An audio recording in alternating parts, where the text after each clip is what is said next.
दैनिक आहार है वचन का प्यारा उपहार। रोज का है ये आत्मा का पोषण संसार।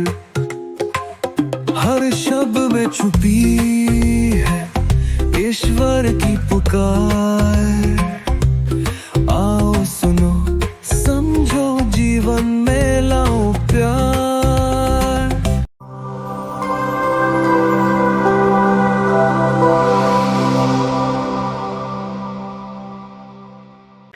सबको जय यीशु। प्यारे भाई और बहनों, आज का सुसमाचार संत मत्ती अध्याय 12-14 से 21 तक के वाक्य से लिया हुआ है। वाक्य 14 इस प्रकार हैं। इस पर फरीसियों ने बाहर निकलकर ईसा के विरुद्ध यह परामर्श किया कि हम किस तरह उनका सर्वनाश करें।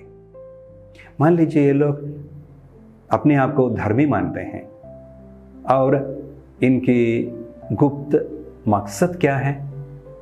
गलत है। ये लोग यीशु के पीठ के पीछे षड्यंत्र रचा रहे हैं, किस प्रकार यीशु को मार डाले। एक धार्मिक व्यक्ति हो तो उनको चाहिए था कि वे खुश रहें, क्योंकि एक व्यक्ति जिसका हाथ सूखा हुआ था वह अभी चंगे हो गए हैं। इनकी नीयत सही नहीं रही। इसे देखकर यीशु वहां से चले जाते हैं। यीशु वहां से चले जाते हैं इसलिए नहीं है कि वे डरते थे, पर इसलिए कि यीशु को मालूम हुआ है सच्चे धर्म की शिक्षा प्राप्त करने के लिए ये लोग तैयार नहीं है। इनका हृदय काला है। यहां ईश्वर के राज्य का सुसमाचार सुनने के लिए वे लोग तैयार नहीं है। यीशु वहां से चले जाते हैं और आगे संत मत्ती कहते हैं, बहुत से लोग ईसा के पीछे हो लिए। यीशु यहूदियों को, खास करके फरीसियों को छोड़ते हैं और चले जाते हैं, और यीशु के पीछे बहुत से लोग आ जाते हैं और उन सबों को यीशु ने चंगाई प्रदान की। जितने लोग यीशु के पास विश्वास के साथ आए उतनों को यीशु ने चंगाई प्रदान की।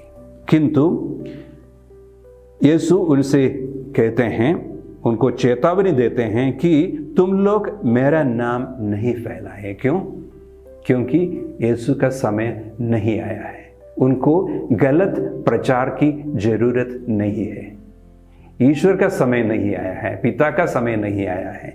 यीशु को बहुत कुछ सहना होगा, इसके बाद ही उनकी महिमा होगी। क्यों?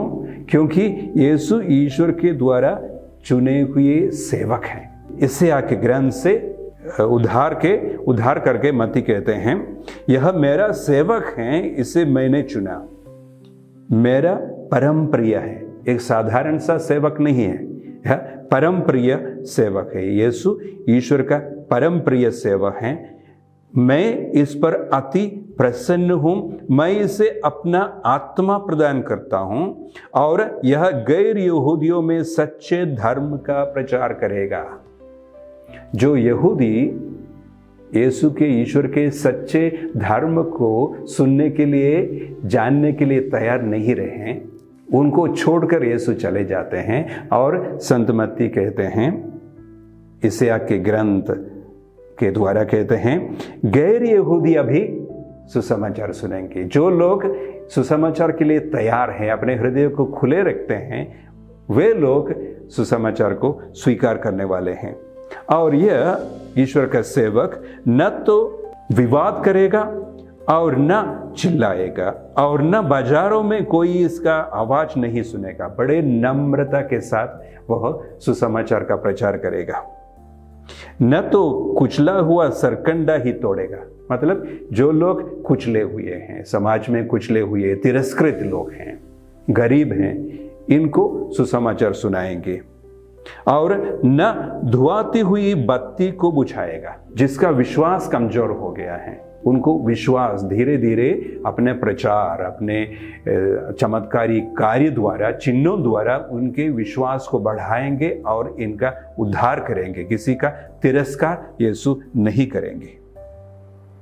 इसलिए कि इनके नाम पर गैर यहूदी भरोसा रखेंगे। जो विश्वास यहूदी स्वीकार नहीं करना चाहते थे, जो सुसमाचार यहूदी स्वीकार नहीं करना चाहते थे, वही सुसमाचार गैर यहूदियों के बीच प्रचार किया जा रहा है, क्योंकि वे शुद्ध हृदय से यीशु को स्वीकार करने के लिए तैयार रहते हैं।